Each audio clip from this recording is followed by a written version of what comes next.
Hello, my name is Kevan O'Reilly, and this is a quick introduction to audio effects for Sonny Govan Radio. So the first thing that we need to talk about audio effects is what actually is an audio effect. And it can be anything that changes an original audio source.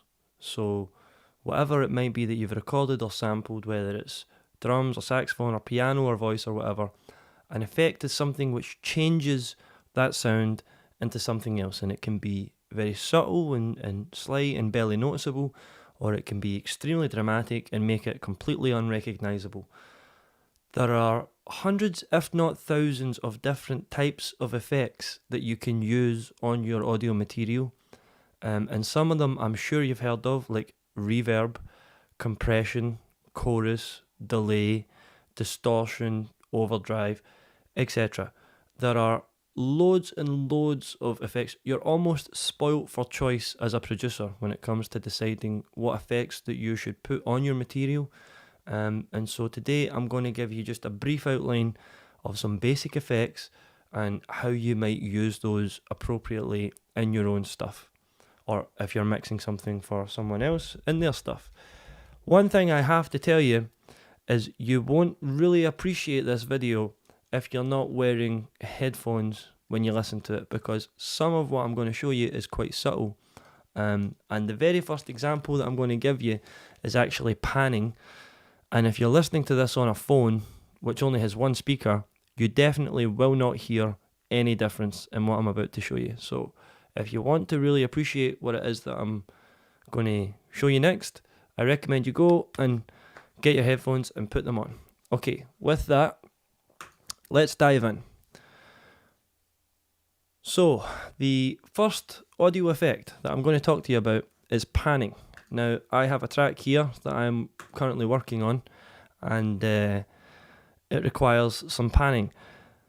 Okay, so I should just quickly explain what we have here on the track. We have a main vocal line, we have our harmonies, we have a guitar part, we have some solos at the end, we have some keys at the end, we have some auxiliary parts, which I'll talk about in a minute. This is an effects channel, which is a vocal reverb that I'm putting some tracks through. And then I have a compressor channel that I'm putting some tracks through to sort of glue them together. I have a bass track. I have drums all grouped together.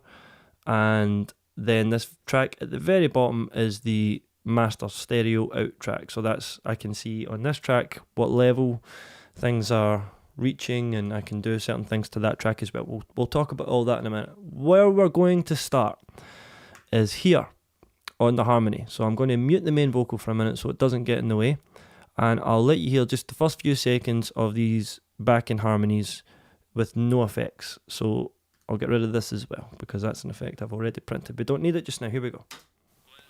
When I wake up, sun isn't shining, stare at the ceiling, what does it mean? So we have two harmony parts here, or two parts that are in harmony with each other, I should say, and they are both 100% down the middle of the audio spectrum.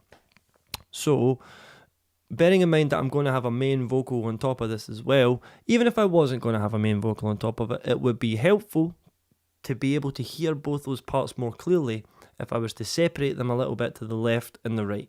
And to do that, we use an audio effect called panning. Now, your digital audio workstation might have things slightly different to where mine are. This is obviously Logic Pro X that I'm using. You might be using Pro Tools or Reaper or GarageBand or whatever. So if you're not sure, you might want to just look that up where you're going to find the pan knob. But it's usually around here, and it will tell you that it's the pan knob as well. And it's going to have a left and a right dial, so you can move things to the left or you can move things to the right. And in this case, I'm going to move one of these vocals to the left and one of them to the right. So let's just hear which one this is. When I wake up, sun isn't shining. Beautiful singing there from me, and I'm going to just move that to the left about 20. And then I'll move this one here to the right about 20. And let's hear them together. When I wake up, sun isn't shining. And now they're a little bit more separate, right? Now I could have gone a more dramatic version of that pan, and let's just take it all the way around. So that's 64 left, 64 right. Here's what that sounds like. When I wake up, sun isn't shining. Now for me, that's too far apart. Yeah, I feel like they want to be more together than that. So I'm going to go 20, maybe 23. That's nice for me. Be careful about looking for numbers, okay, when it comes to this kind of thing. Don't try to be told, like, oh, should it be 12, should it be 20, should it be 30? That's something you're going to decide when you hear it. Yeah, you're going to listen to it, you're going to move it back and forward, decide where you like it, and then that's where it should be, yeah? So in this case, I'm going to keep it around 20, and let's just double check that I like that. I think that's good. When I wake up, sun isn't shining, good. Now, I do have a third harmony coming in here down the line. That's going to have to go to the left or right. What does it mean? What could have been? What could have... So this one's very high. I think we want it, I'm thinking, to the right. And I'm going to give it more to the right. So the harmony 2 here is 23. Harmony 3 is also going to be on the right, and it's going to be 42, so almost double. And that should give us still some nice separation. Now let's hear it. What could have been? Just let me dream. Okay, so those harmonies are sounding quite nice. We have some more down the line here. I'm going to quickly solo these. They need the same thing, yeah? So here's what they sound like with everything down the middle of the audio spectrum.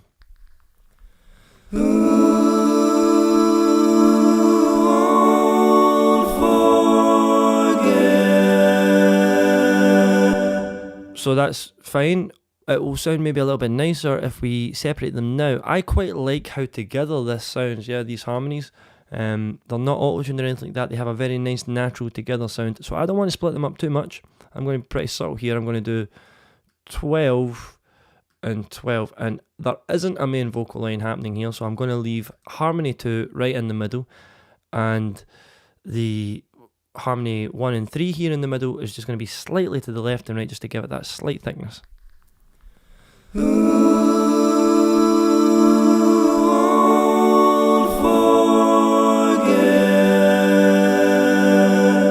So I'm going to put them back to the middle, right? I'll play that again, and then I'm going to move them out just so you can hear it, because it is quite subtle, but it's worth noting, and this is definitely a reason that you want headphones. If you're trying to hear this on a phone speaker, you might as well give up right now.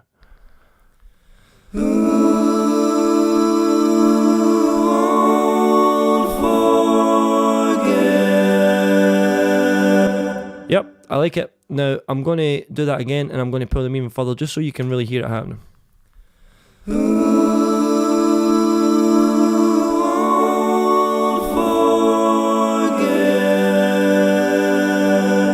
we hear the width that gives us. So that's too wide for what I want to happen here. So I'm going to bring that down, and that will give it just a little bit wider spectrum in terms of the sound. A little bit wider stereo spectrum the vocals will take up. Yeah, a little bit to the left, a little bit to the right, a little bit to the left.